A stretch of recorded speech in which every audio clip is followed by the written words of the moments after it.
Hi, everybody. Today we're going to continue our series on textured hair and the importance of understanding where we are in history with it, what needs to happen in terms of recognition, legislation, and licensing, among other things. And I'm really pleased to welcome Diane C. Bailey, who is the CEO of Emerge, and she is also the co chair of the National Hairstyle and Braid Coalition, which we will be talking about. And she has had a storied history in this field. So we're going to learn her path. We're going to also learn why it matters now that we talk about textured hair. And we're going to talk about advocacy, legislation, and licensing. Things you probably don't even think about when it comes to textured and natural hair. So, welcome, Diane. Thank you for It's having my me. pleasure. So, we're going to start with a little bit about you. So, where did you grow up, and how did that shape your ideas about beauty? Well, I was born in the 50s. I was born in 1955. So I was born in a time when, before Malcolm X got, assassinated, before King got assassinated, there was a pivotal point in our Black culture where Black pride began to fester and grow. And I grew up in that time. I grew up with Martin Luther King marching. I grew up with, Malcolm X making speeches. And so that was a seed in me to say, we can be seen and we can be Right. heard, right? And so as a child, growing up in that environment, my mom, who was, very allowed me to be very independent, sent me to an all white school in the 60s. Yes. So once we realized we were not wanted in that area, to go to a white school because integration had just Right. started. We were the second class to be integrated. I became pretty much, you know, a power to the people kind of Okay. sister, like, a one who was clear on who she was. And I studied, I read, books on Africa. My father was a thespian, so he worked with the Negro Mm-hmm. Ensemble. So I saw Black people in their Right. power. I saw Black people. My father was an entrepreneur. He owned the cleaners. I saw him in his power. My mother studied to be a nurse. I saw her in her power. So that normalized power to Right. me. And so when I finally graduated from high school and went to Hunter College, I was clear. I knew who I was as a Black woman, and there was no denying that. And it just made me so, I can't say defiant, but I want to say stronger in who I was as a Black Right. And woman. how did? And that meant in cutting my Okay. hair. Yeah, you know, having a little afro, going natural, feeling confident. And so, yeah, I love African wraps. I wore my hair, and they would call them Right. turbans at the time. And you Yeah. remember those Yeah, I days, do. right? And so, yeah, so my empowerment came from the denial of others, but in my home, I was fed. My mother said, I said, "Mommy, I don't want to go back. I don't want to go to that school. I don't want to go there." My mother said, "You going to that school, and you coming home, and you coming home every Mm-hmm. day, and what you do in between, though, it's up to Right. you. It's up to you." So that kind of seed was in me. She put that in me, and she allowed me to grow with that Right. seed. And so that was my vision of myself as a young Yeah. woman. Yeah. So how? So you had this vision of yourself. How did that translate to you? What was the path for you to start working in natural hair? Well, because I was allowed to express myself with my natural hair, I when I finally did go into a more structured business setting while I was in college, of course, they weren't ready for braids. So, I tried to cover it. I tried to wear wigs. I altered my hair. I took the braids out for the interview. I put them back in after I got Right. the job. I just did all kinds of trickery, but it seemed like to no avail. People were not accepting of braids. We're talking about the late 70s, Right. early 80s. And so I said, this is nonsense. I dropped out of college. I went to cosmetology school. I learned nothing in cosmetology school about black hair, but how to relax and how to Right. color. But I met a sister, Cynthia Green, who's a dear friend of mine Mm-hmm. even today, who showed me, introduced hair Okay. extensions to me. And I was able to start playing around with them, working with them, and I started doing my own. And from me doing my own extensions, I was able to get the clientele and become a traveling stylist. Okay. As you know, yes, I loved it until I got, over 30 clients. And that's when I realized I can't travel to all these clients. They're going to have to come to Okay. me.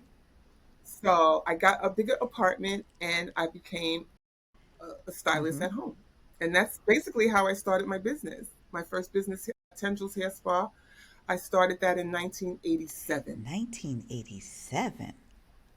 1987, I was one of the Yeah, you first. Tamani are. For Kennard was real. one. For real. Yes, one of the first. Yeah, and solely. And then in 1990, I totally, instead of going Mm-hmm. comprehensive, I totally went natural where I started, researching in herbs and different oils and told all my clients that if they wanted to continue to come to my salon, they would have to be natural. And so one of my clients says, "Oh, don't be ridiculous, Diane. Don't be ridiculous. You're not going to." Yes, I am, because the fumes from the chemicals, I'm not smelling these fumes. I'm not doing this. Right. You're not exposing me to the toxic fumes. I knew then. Wow. I could see the fumes. So I opened a jar of relaxer and I could see the fumes coming through the. Yeah. It was crazy. It was crazy. So, you know, I think instinctively I kind of felt a way and knew what would work for Right. me. I wanted that to work for others. I knew for me, this is the path I wanted to take. And maybe there were other women, professional women, women who were out in the world, who were doing their jobs, who were doctors, lawyers, practitioners, nurses, whatever, who had the same vision for themselves as I did. And if not, maybe I could offer that to them and, Right. and, and, and it'd be something new, something different. And so, yeah, it was. That's that's wild. That I Wow. didn't even make that It's wild. correlation, and then when you said it, I was like, wow, yeah, I remember tendrils. So, do you consider this a destination or a detour? Because you think this is your destiny. A destination or a detour. Mm-hmm. Interesting. A destination with Okay. detours. A destination with Mm-hmm. detours. I'm open to detours as long as it always sends me back to my Right. core. Right. I don't have a problem with detours because in life you're gonna you have to ebb Right. and flow, right? So if I ebb and flow and it takes me a little bit off my center, then I can always try to find my core again. And that's again having association with people, creating community with with people in the industry, evolving in classwork, teaching, mentorship Yes. Yes. is part of that. And of course, helping people find solutions for a healthier path when it comes to hair care. Right. So, one of the ways you did that was you wrote a textbook. So let's talk Absolutely, about that yeah. because I don't think everybody realizes that you were the first to write the textbook for textured hair. Well, I was so honored to be on the advisory board for the licensing in 1993. I did that for two Mm-hmm. years, I believe, and through that, I was able to get a license, a, a book deal with Milady Publishing, and I wrote the first book, and the second book came out in 2014. And so, and both of those books gave a lot of information. And I'm working on another book now. I'll just show you this book here. Sure. This is the current. This is the current Mm-hmm. book, Milady Natural Hair and Braiding, and right now it's on Amazon and it's doing very well because people are still very interested in the science. See, I don't. It's not just the Right. art of hair care. I am interested in talking about the science. One of my passions is to really elevate this Yes. conversation around natural hair and textured hair specifically because we're coming out of COVID. We had, some really tough times and our hair took on some of that. The other day, I was walking down the street and I saw two women. Both of them had on wigs and a hat or a scarf. So you're already wearing a wig, and then you have a hat and a scarf. Uh, So it's a lot. it's It's a hot. lot. Ooh. That's a lot, which means they're covering up Right. something. There's something there that they're covering up. So I'm looking at that, and I'm not, I'm noticing now. I'm walking in the street because in New York you walk Right. everywhere, and so and I'm starting to see my sisters in covering up with wigs, with hats, and in those two cases, wig Right. and hat. Um, so covering up who they are, unfolding. Currently, now I work in a dermatology office. I work with women who have hair loss. Currently, I would say 70% of African American women and Latina women have some sort of hair loss. Some of it scarring and some of it Okay. non-scarring, which means the non-scarring means it has an opportunity to grow back. Scarring That's means it. no, it's it. That's it. So my job there is to help women in their journey of recovery and better understanding their hair loss and the issues that they might have, and just to be a support because it's very isolating. Yes. It's very isolating when a woman can she wants to go to a salon or she wants to get her hair braided, but so intimidated, so afraid, so much damage been done. Her she's scalp is sensitive. There's so many issues socially, psychologically, spiritually. So, my current space that I'm in right now, Dr. Ose Tutu in Mm-hmm. Brooklyn, who's one of the leading dermatologists in the city, asked me to be a part of her team to help women in the hair loss recovery realm. So I'm very excited That about that. right there is just so powerful because, as you said, the percentages are high, but you know that there are derms who really recognize that's innovation right there. That's innovation in action. She's like, I not only treat this, but I want to create a space where someone can get the consultation, that can get their hair done, That's so right. that you can get both. So, Yes, you can have both, and we're the first in New York State, and I'm sure there'll be many others. There's the first one in the country is in Maryland, and they've been doing it for at least 6 or 7 years, and really, I just been there 2 years. Oh yeah, it's that cross section between again I science know. and Yes, care. yes, I Yeah, love that it. cross I, section. I yeah, love it. it's I love really, it. really exciting and interesting. So I will find out who that one in Maryland is. I will put both the links to to the practice you're working in and the one in Maryland because people are going to be interested in this. Sure. So let's talk about. You said you worked. Let's talk about the natural hair license and and Okay. and what it is and how it came about. Well, what it is was the original one was, and the current one is still effective, is to allow women to braid, twist, cornrow, work with textured hair, afros, so that they have a platform to talk about. That's what the book Right, does. The book gives them steps, gives them history, gives them the science as well as the right, art. So we also talk about, when I talk about the science, we're actually talking about how the follicle is made, what the hair is made of. And so it gives people a background, not just, how to put in a braid, but to really understand what the components of hair are. And it's really important for them to understand that and know that, because it's connected to a human Yes. being. Very, very true. And that very true. And so we want to, with the licensure, we want to bring the humanity back to a service that for some people is not considered beautiful, and we consider it highly beautiful.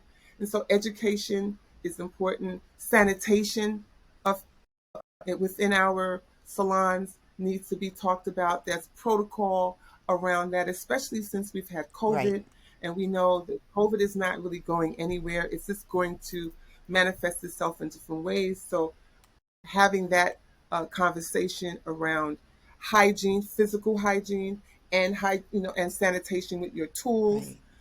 Just recently, I saw on Instagram there was a page where a young lady was getting her hair braided, and right in the corner where she was sitting was a dead mouse, and she sat there for the duration and got her hair braided. Like that's okay. You see, so it's not Right. okay, because there has to be a standard of service that has to be perpetuated and honored in every salon. We deserve that. We owe it to ourselves, but we ourselves don't give it to Right. us.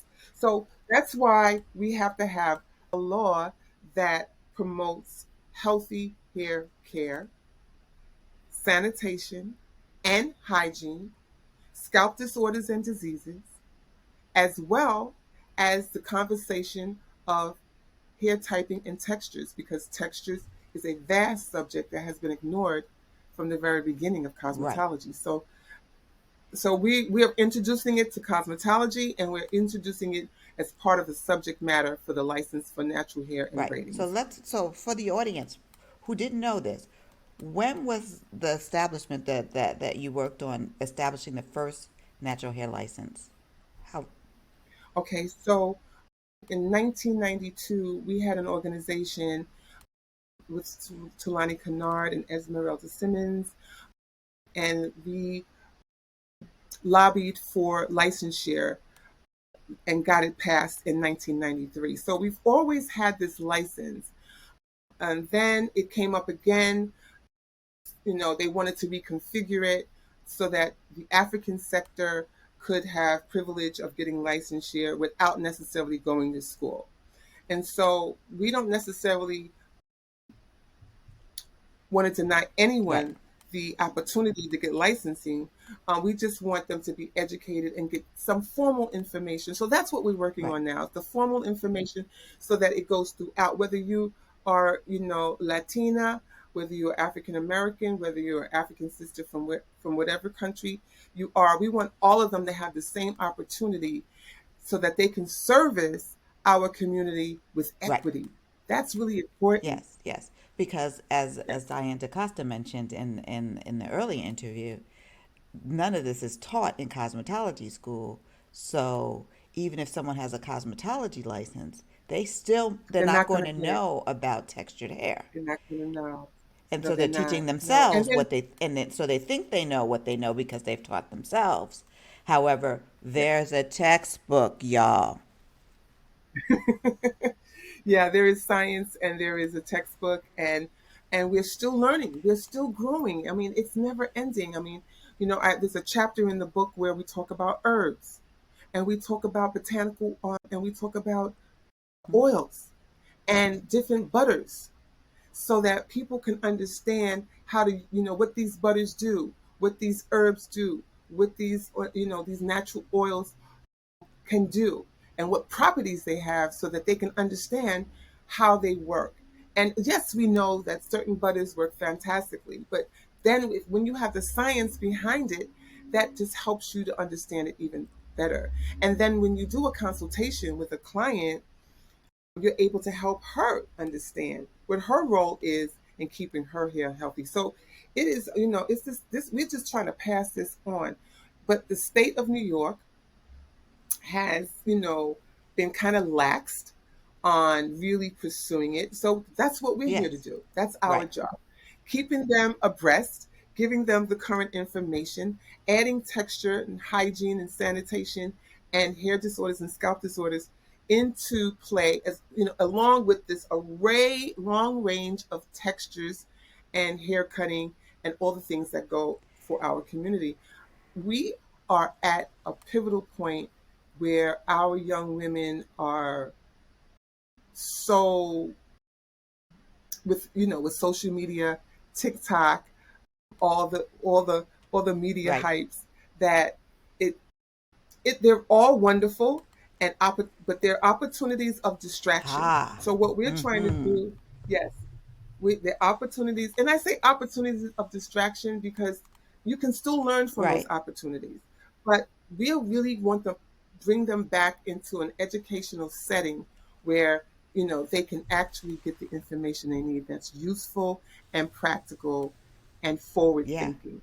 And that's where the blending the texture and coming in with textured hair care is so So, vital. so is there, or has there ever been anything like mandatory continuing education, like anything like that, so that people who have licenses or gone to cosmetology school, but might have been decades ago. So things have changed, but I don't know whether there are, in other professional fields, you have to do a certain amount of continuing Oh, yeah, education courses. sure, So sure, I sure. would think that one of the things after you get past this part is because this is the big part, the big hurdle, that added layer of offering some continuing education so that people stay abreast of what's happening. Right. You would Right. assume that, Mm-hmm. right? However, this is a bias, a cultural bias that we in this country, not just New Right. York State, that we have been fighting since we got here. Um, when it doesn't apply to the main culture, then it doesn't seem important. It seems irrelevant. And so there are only about 14 to 16 states in the country that have some type of licensure that talks about braiding and textured hair. The rest of the country is null and void. No, they don't care. And so our job, the Natural Hair and Braid Mm-hmm. Coalition, is to put a light on the information so people can make better choices, and that so they can start to learn why it is important to have license. No, we're not trying to stop anybody from growing. As a matter of fact, it's just like when you get a license for your car, right? So if you want a regular consumer's license, you just get a regular license. Let's call it Right. license A.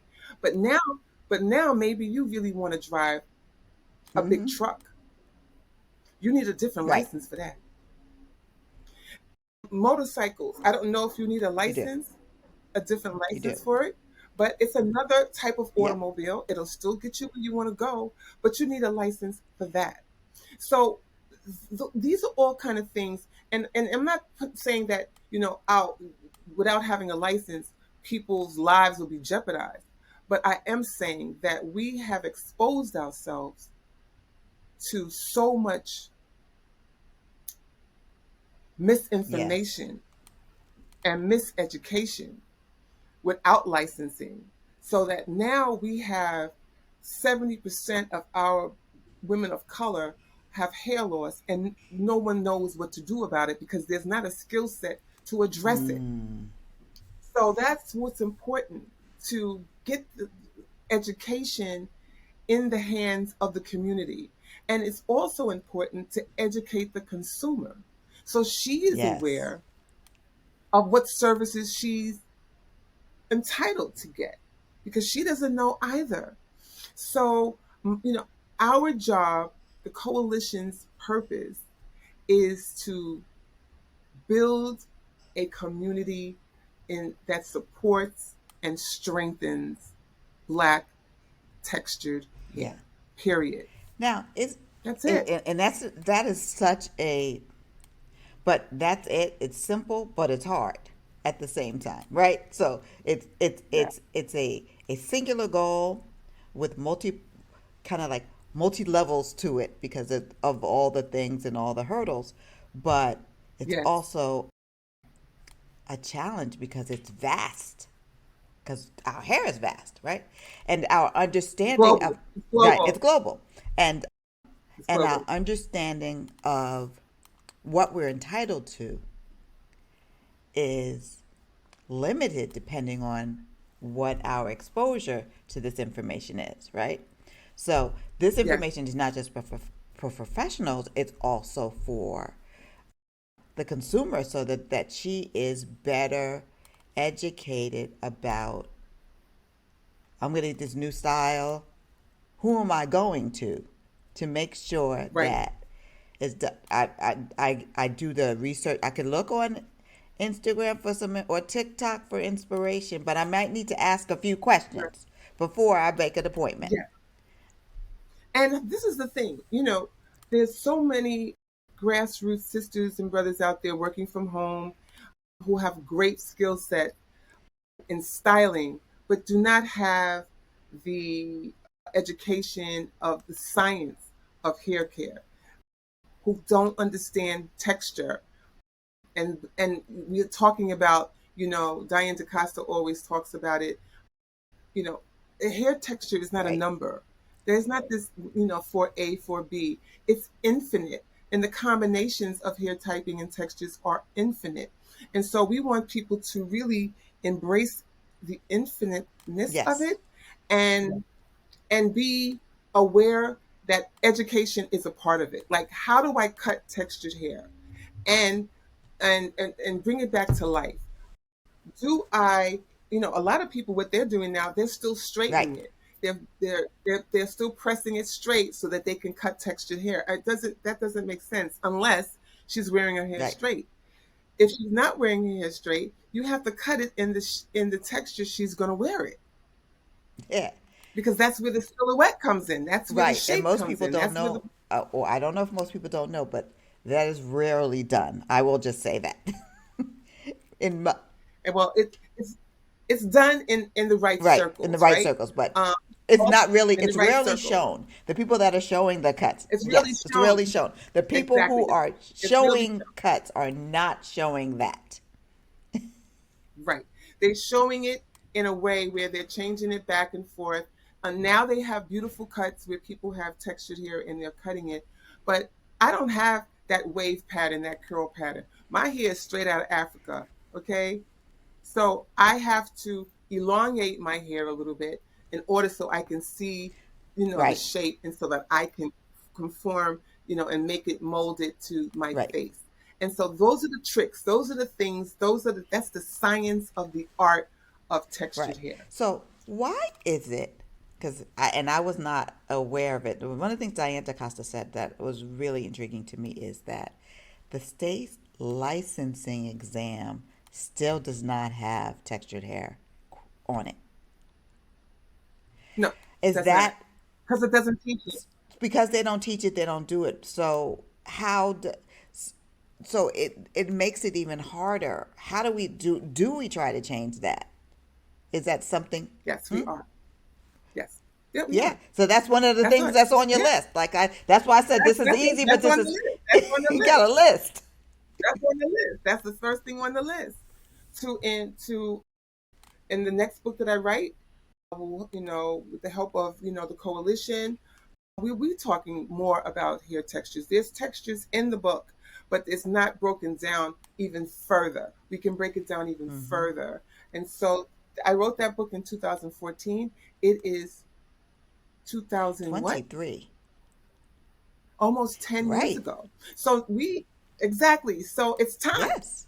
It's time for an upgrade. It's time for an upgrade. It's time for people to really embrace hair typing and textures as a science, and really get into it so that they can fulfill it as an art form as well. And many of us have, I mean, I've taken many classes and able to transfer cutting straight hair and showing how that manifests when you cut Mm-hmm. textured hair. And so, but it's a practice, and you have to do it and love it and love it. And Diane DaCosta is one of the best cutters I know. With that, I love hair cutting, and it's not People are afraid, because in our culture, right, people are afraid to get Yeah. their hair cut. Oh, absolutely. Trauma. That's trauma to them. What? You're going to cut my hair? And so, because in our society, long hair is the principal sign of beauty, Right. right? The first sign of beauty that she had long curly hair or whatever. And so, cutting hair was never a requirement for really, unless you were a Right. barber, right? And so now we're saying you can have textured hair and have a great cut and it grow and it be healthy. And we just are going to change the dynamics of how we think about textured hair and give it to the universe and let it Yes. grow. Yeah. Yeah. Yes. So, when did you guys start the coalition? We started the coalition late 2001. We started talking about it when the spring of 22 came. We were well engaged in going to upstate in Albany to legislators to tell them who we were and what we wanted from the license. And so we made an impact. We Yeah. made an impact and they heard us. And so we kind of put a kibosh on what they were trying to do and put a stop and slow things down so they can hear what we had to offer them. And so now we've been going back and forth, and Diane leads that path and helps us to open those doors. And as advocates, we learned some things. We went to advocacy school. Oh, We really? That's learned how to advocate. yes. Yeah, Because you're yeah. serious Megan about it. Evers You has don't a want you great want to do it the right way. you want to do it the right way, right? And we had to learn some new skills. And so we're still growing. We're in the process of becoming non for profit, and we are also opening our doors up to new membership. We're going to be celebrating 30 years of the natural hair license in New York State in October, and we are looking forward to that. So even though we're just starting, we have so much more to Right. do, and we've done a Right. lot, but there's more to do. This is one of those jobs where it's never Right. over. Right. But what's interesting is you're It's saying never we're over. just starting, but although the coalition wasn't there, the groundwork for the coalition has been going on for 30 Exactly, years. So the groundwork for so 30 for the years. groundwork starting Yeah, with the licensure. yeah, And what people don't understand yeah. maybe is that was the first license in the country. That's So right. New we're York so we're State. talking about New York State as a model for how natural hair In should be fact, treated around the country and then maybe around the world. exactly. And what happened?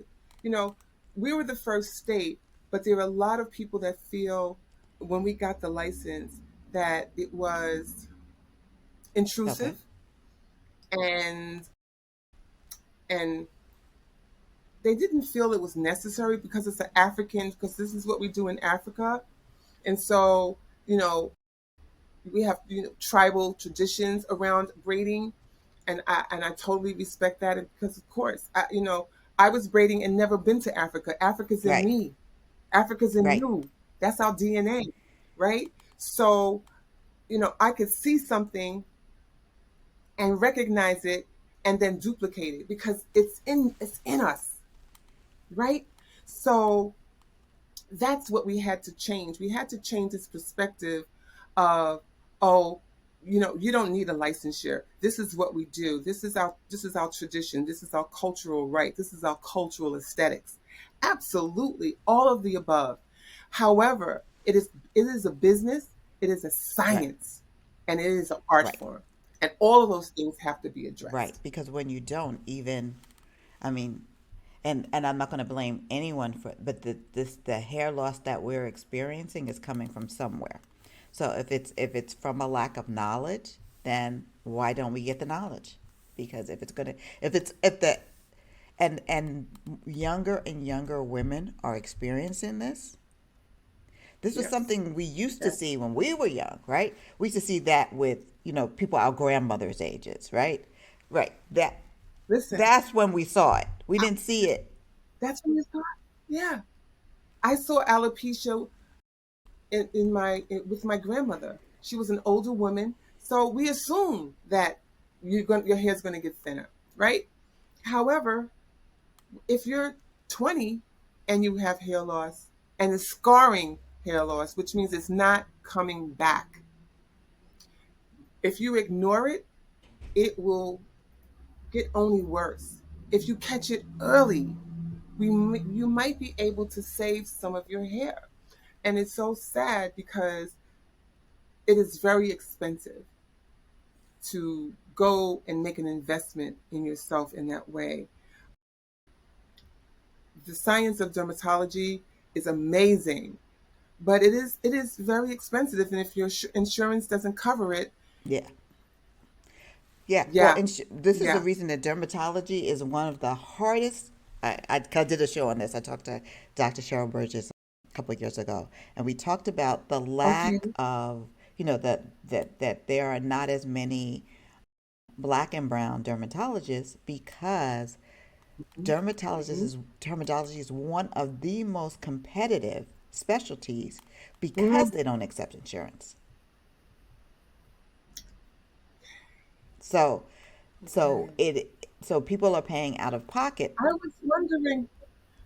So I was wondering why when you say competitive, you Competitive mean? to, you're in medical school and you're competing for or applying for residency, those kinds of things.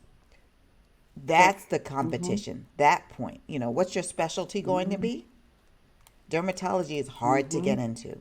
Now there are a lot more black women, or black people and brown people who are in it now, but not Yes. to the level of the need that we have, right? And Yes. so, Yes. I mean, there are certain things that Yes. are like, you know, that are life threatening. But if it's aesthetic, if it's anything Yes. aesthetic related, which hair and let's say, cosmetic dermatology, all those things you're paying out of pocket. So, Yes. so Okay. you're paying Yes, out of you are. pocket, Mhm. but then there's been some, I know that there have been some great strides because there are more black dermatologists looking at our hair loss, looking at Yes. why we're getting the centrals, the CCL, yeah, why are CCCA. we Uh getting huh. CCA versus other kinds of alopecia? And then Ayanna Presley, Yes. being in Congress and having, Yes. and coming, Totalis. She has alopecia right. totalis. So Mm-hmm. having Yes. that as and her coming out and revealing that the way that she did Which was it to was a me beautiful, so powerful, and beautiful. I mean, powerful. and powerful and impactful. And she just, I mean, her courage, I just admire her so. I mean, think of, to think that a person can just reveal in that way just blew me away. And, it was amazing. So, but yes, you're going to see a lot more women coming out because of her in New York. Yeah. Now we're seeing bald women all Yep. the time. I myself have three types of alopecia. I have fibritis, where the hairline goes back. I have central CCCA. I also have traction alopecia on both sides. And many of us have, one or two types of alopecia without even knowing it. You just Right. normalize it. We have normalized alopecia to the point where we have ignored it. But there are levels to alopecia, and there is non-scarring, which means it'll grow back. And oh, your hair fell out, but it grew back, so you assume that it's going to grow back. But 2 3 years later, it hasn't. The important thing about alopecia is to catch it early. Right. Right. And I know that they're doing like jack inhibitors and all these other kind of things that they're doing with treatment, which is kind of exciting for the types of alopecia that it works on. Because when we talk about, Yes. there are things that can be addressed and things that can't be addressed. And Right. But that's then right. again, but it's also about understanding that your scalp needs care. And that's what. Right. And this is the thing. And this is the thing about licensure, right? Once we start talking about it, normalizing the conversation around hair loss so that it's not a secret, that we're not whispering underneath a cloak of darkness, then once we normalize it and bring it to full attention, I mean like a national campaign kind of vibe, right? Really take it out there so that people can come out of the closet and say, me too, I have been suffering and I am tired of suffering alone. And there are alopecia groups out there already willing and able to open it up. But for Black women, I think it's even more Mm-hmm. shame. So there are groups on Facebook page that they can join. There are groups, on the internet that they can join, and they can reach out to the coalition so that we can support them in whatever we need, whatever they might need, and so that, because again, we all one. We all are suffering from Right, something, so they're not alone. Yes, right. So,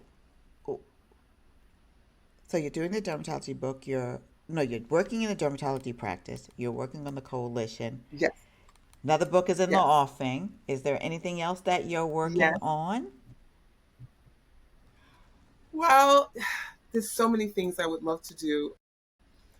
Eventually, I will be retiring from working behind the Okay. chair in about another 18 months. I'll be Mm-hmm. 70, and so by that time I will have more clarity on what my next life Right. will be. But it will always be around education. There'll always be out, community outreach. Yes, I do want to. One of the things I do want to do is create a platform for beauty retail. So some type of online, offline beauty experience, Mm-hmm. maybe. I want to support those people who want to open a school for education. I want to support them in that. And basically, just, keep the industry open for growth and pass the baton over to the next generation of men and women who are passionate about our community, the safety and the sanctity of our culture and our hair. So, mentorship and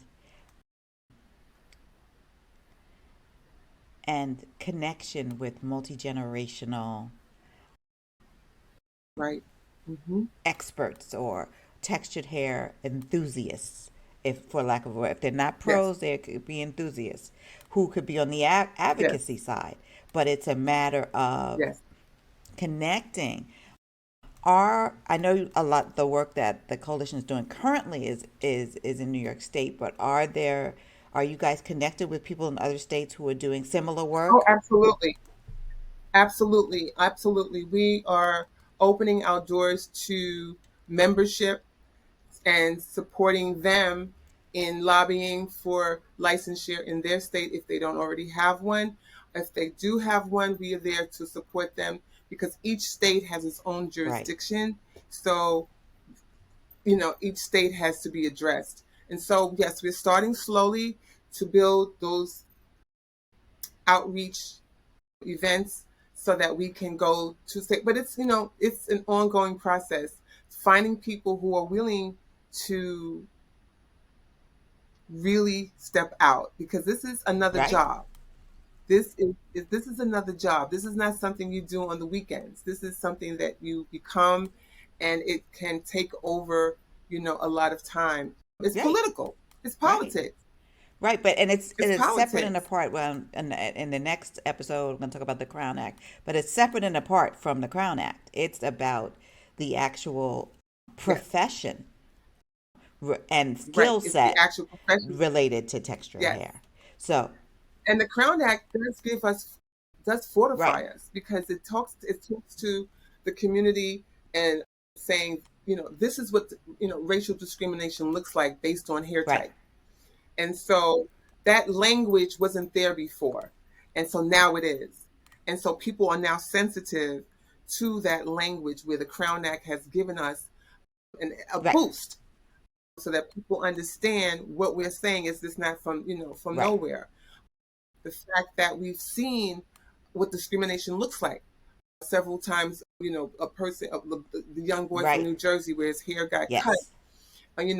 The sister who had, an interview when she got the job, when she saw her, she had locks. They were like, no, the job's not Right. available. All kinds of insanity. So from that perspective, from a political perspective and a social impact, it has, on us so much so that it has a psychological Ah, yes, impact as well. absolutely. Absolutely. And so we've been, this is abusive. This is abusive. And it And trickles so down. we So are just trying. It does. so It does. so the idea that it is, and the other question I want to know, in addition to licensure, there are some people who have opened natural hair schools. Have you connected with any of them? Absolutely. Absolutely. Currently now, I volunteer teaching to Magic Oh, yes. Fingers. They're in Jamaica, New York, Mm-hmm. right? Uh-huh.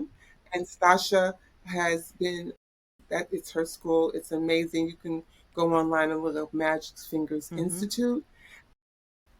They have their fourth graduation class coming up on the 11th, which is next week. And I'm very proud of her. She did something amazing. People always want to say, why don't you open a school? It's very, very Yeah. challenging and very expensive. And they make it that way. It's by design. It's by Right. design.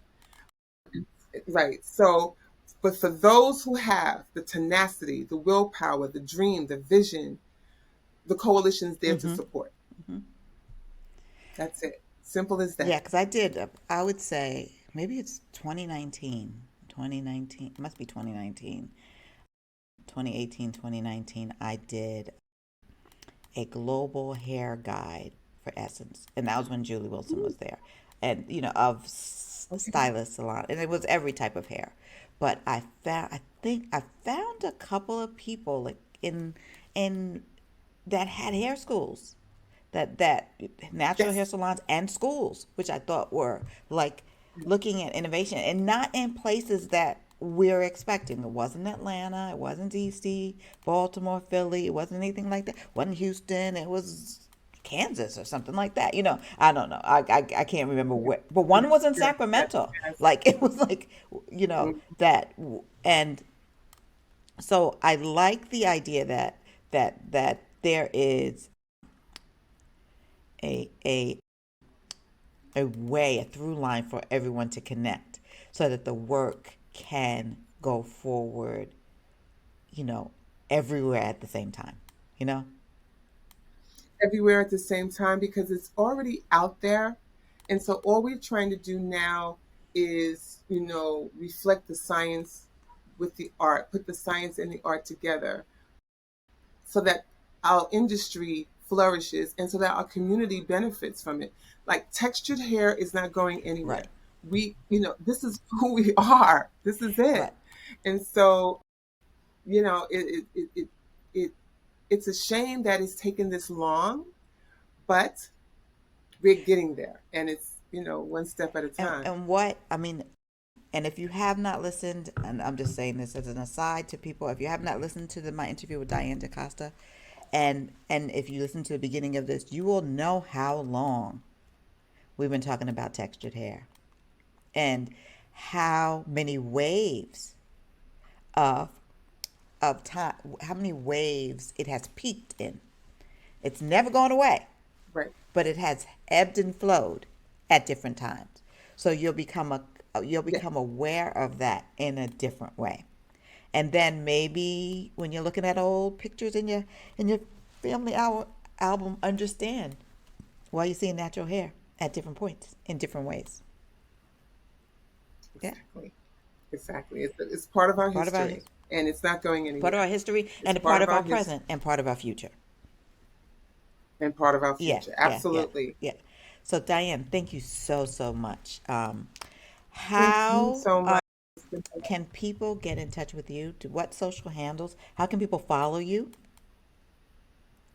Okay, currently, for those people who are interested in consultations, if they feel like they have alopecia, I'm on Instagram page is Hair Primal with Diane Okay. Bailey. So they can get a consultation that way. I'm also with emerge.nbia. They can that's another platform that I Hmm. have. And of course, the Right. coalition, the And lowercase yes, NHVC. yes, yes, yes. So yeah, we're gonna put these in the show notes and also have them on screen for the video Right. version so that people will be able to connect on all of those platforms. Again, thank you so much. Mm-hmm. This is really gonna be a fabulous series because, you know, it brings back good memories because when you're from New York, if you're aware of all the great work that both Diane DaCosta and Diane Bailey have done, it brings back really, really good memories, you know? So, It was a great yeah, journey. It's a great journey, and I'm glad to be able to continue it. perfect. That's our show for today. Follow Start Right Here on Instagram at start underscore right underscore here underscore podcast. And check out the Last Word newsletter for my latest musings on beauty and inclusion.